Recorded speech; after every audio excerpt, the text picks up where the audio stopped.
بسم اللہ الرحمن الرحیم۔ آج ہم انشاءاللہ الحمدللہ بحکم الہی پارہ نمبر 8 کا آغاز کریں گے، اور سورہ انعام جو ہے وہ ابھی جاری ہے، اور جب سے سورہ انعام سٹارٹ ہوئی ہے تو ہمیں پڑھ رہے ہیں کہ سورہ انعام کا بیسک مضمون جو ہے وہ شرک کا ابطال ہے اور حق کی دعوت ہے، اور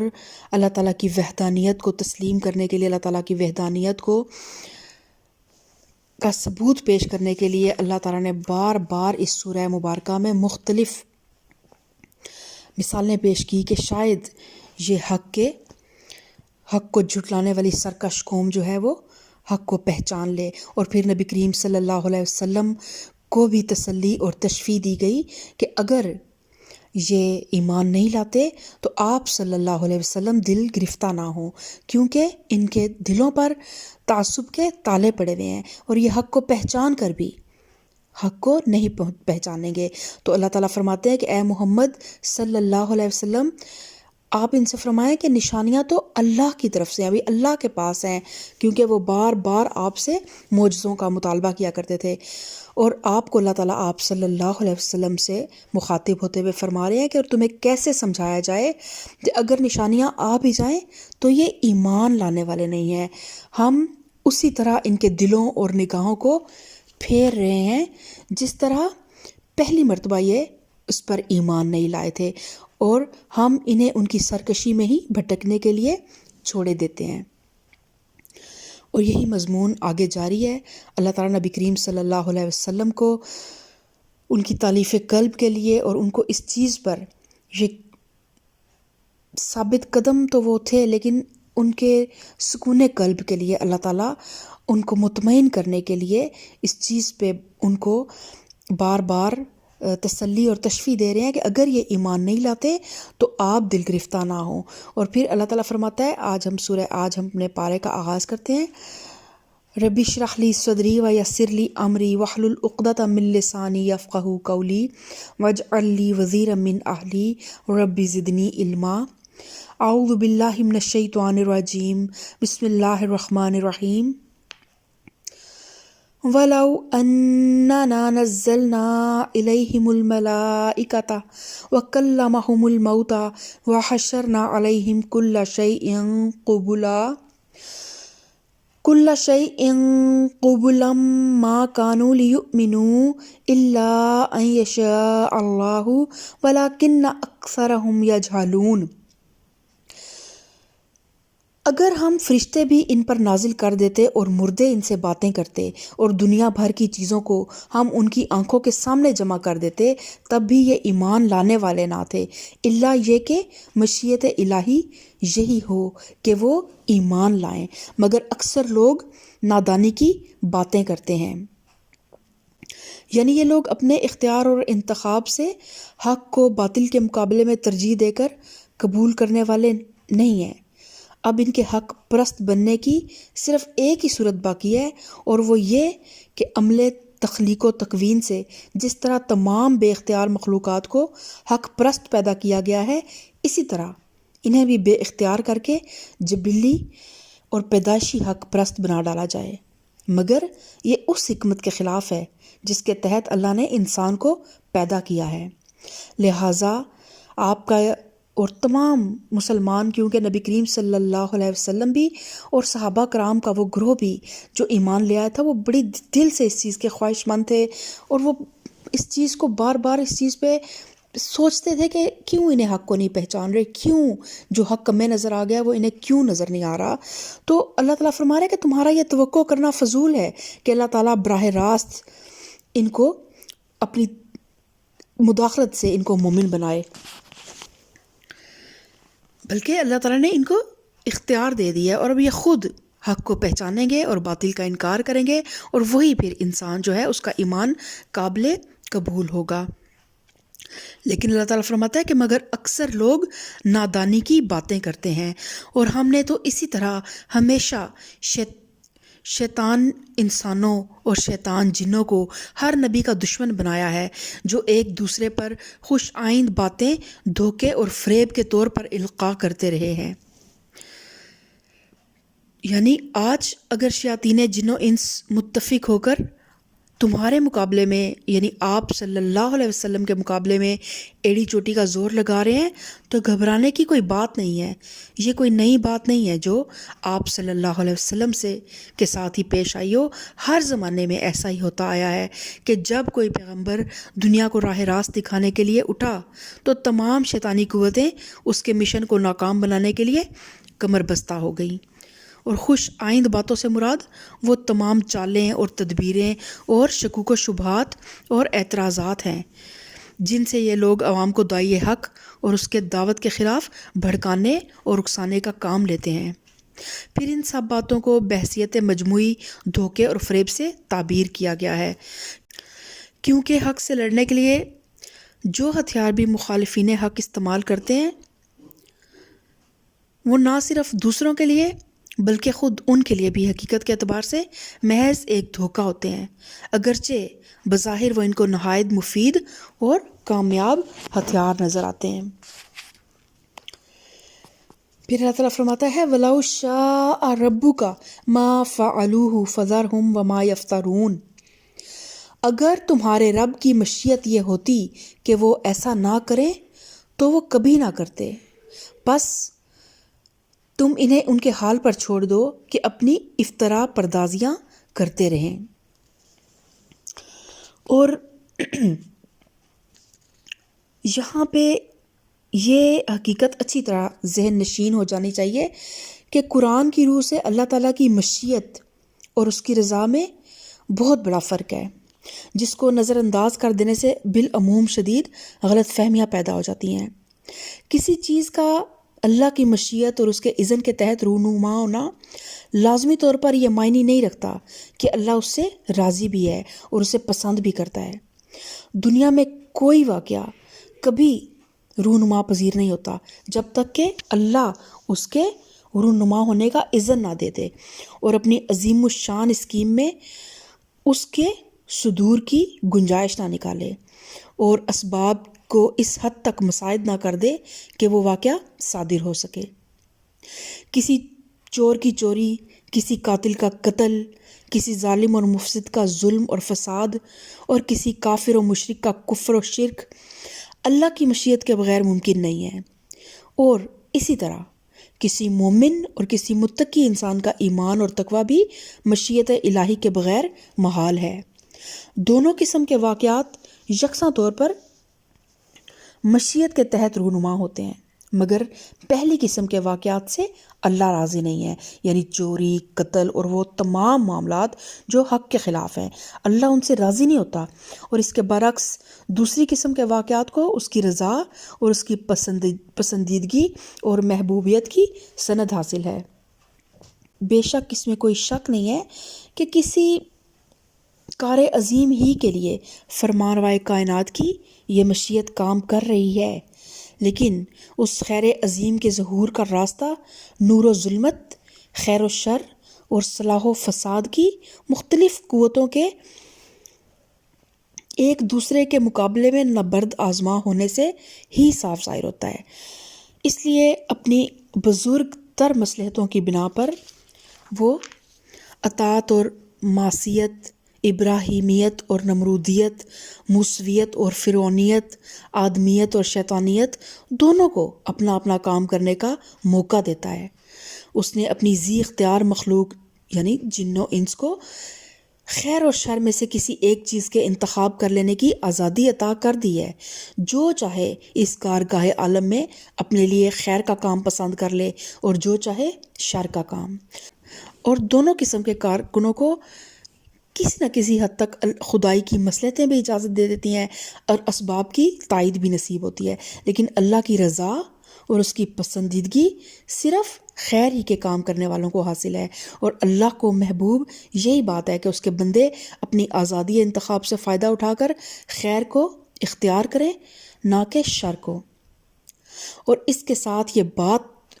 بھی سمجھ لینی چاہیے کہ یہ جو اللہ تعالیٰ دشمنان حق کی مخالفانہ کارروائیوں کا ذکر کرتے ہوئے اپنی مشیت کا بار بار حوالہ دیتا ہے، اس سے مقصود دراصل نبی کریم صلی اللہ علیہ وسلم کو اور آپ کے ذریعے سے اہل ایمان کو یہ سمجھانا مقصود ہے کہ تمہارے کام کی نوعیت فرشتوں کے کام جیسی نہیں ہے، جو کسی مزاحمت کے بغیر احکام الہی کی تعمیل کر رہے ہیں، بلکہ تمہارا اصل کام شریروں اور باغیوں کے مقابلے میں اللہ کے پسندیدہ طریقے کو غالب کرنے کے لیے جد و جہد کرنا ہے۔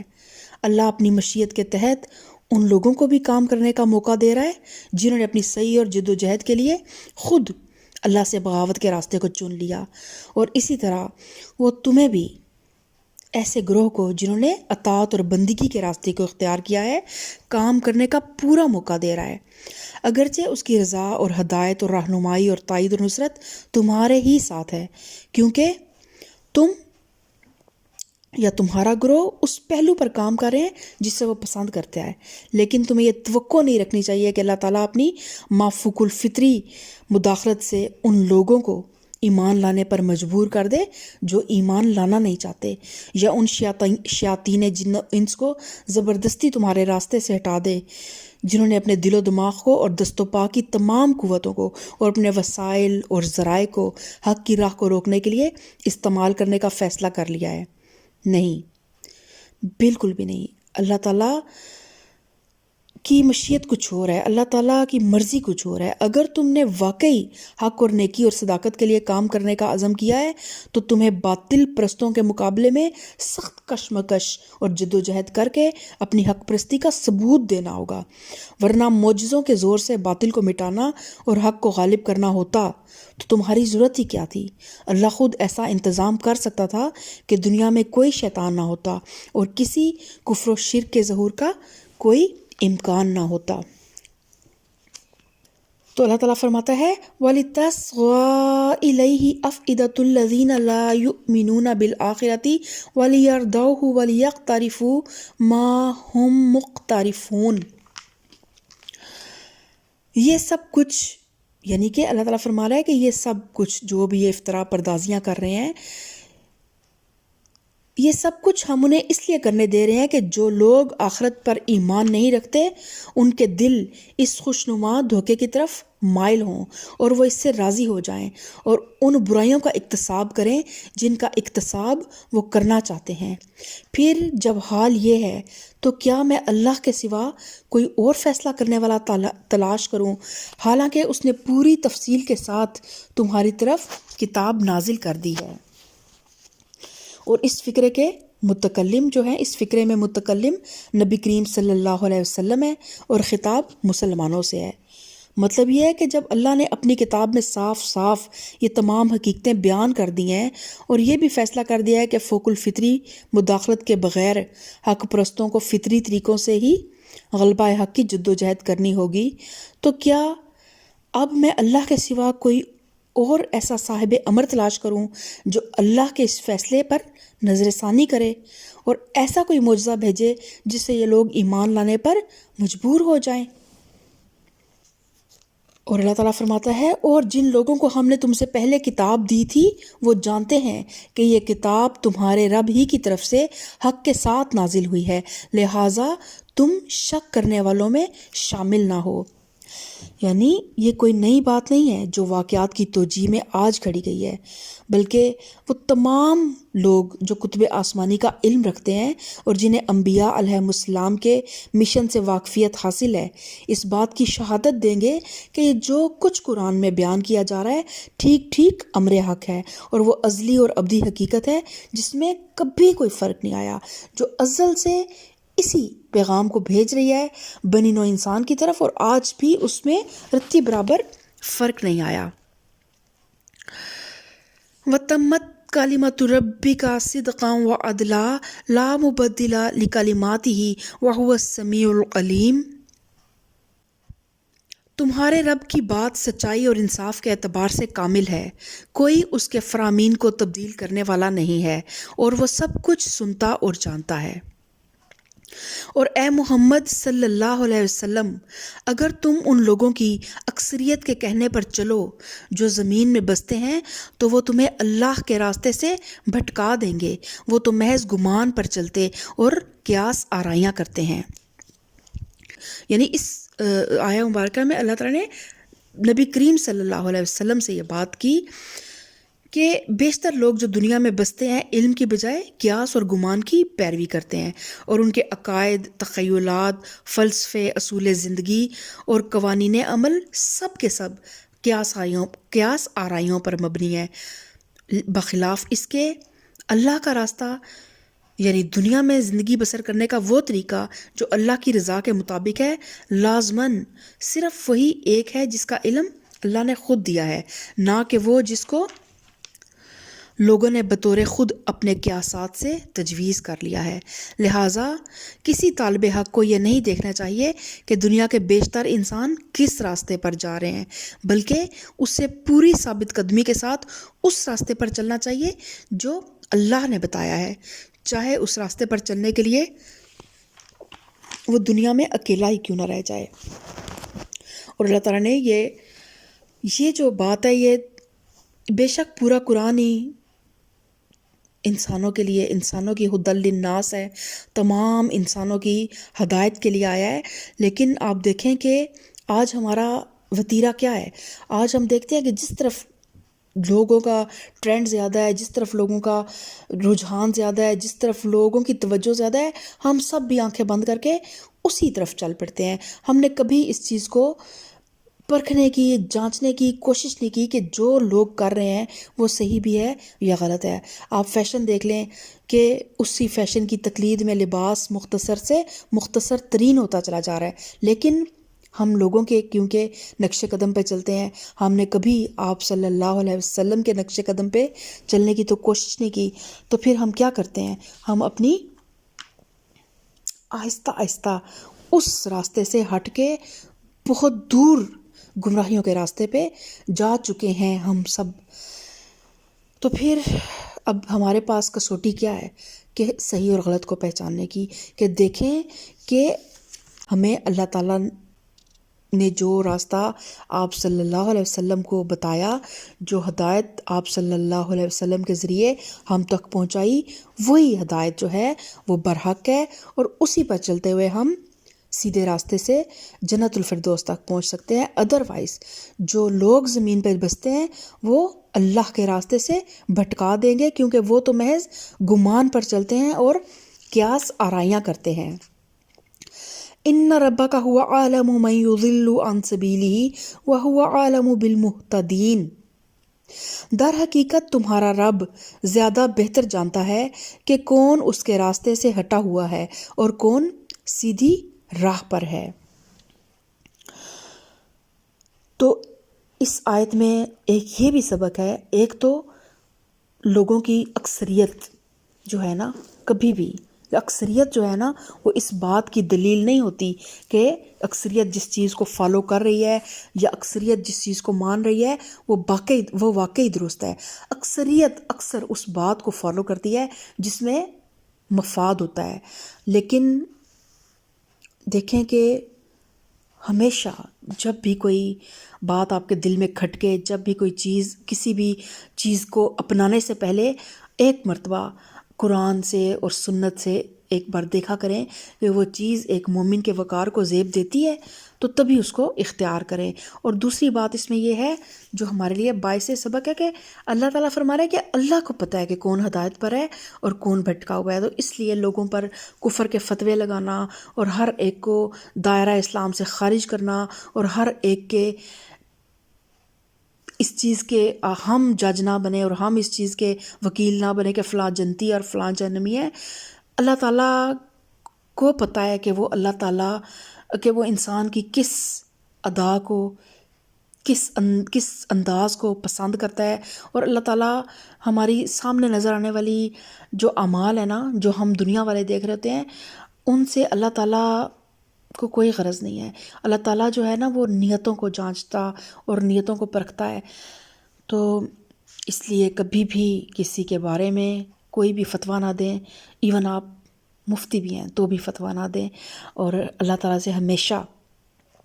ہدایت کی دعا کریں۔ اللہ تعالیٰ ہم سب کو صراط مستقیم پہ چلنے کی توفیق عطا فرمائے، آمین۔ سبحان ربک رب العزت عما یصفون وسلام علی المرسلین والحمد للہ رب العالمین۔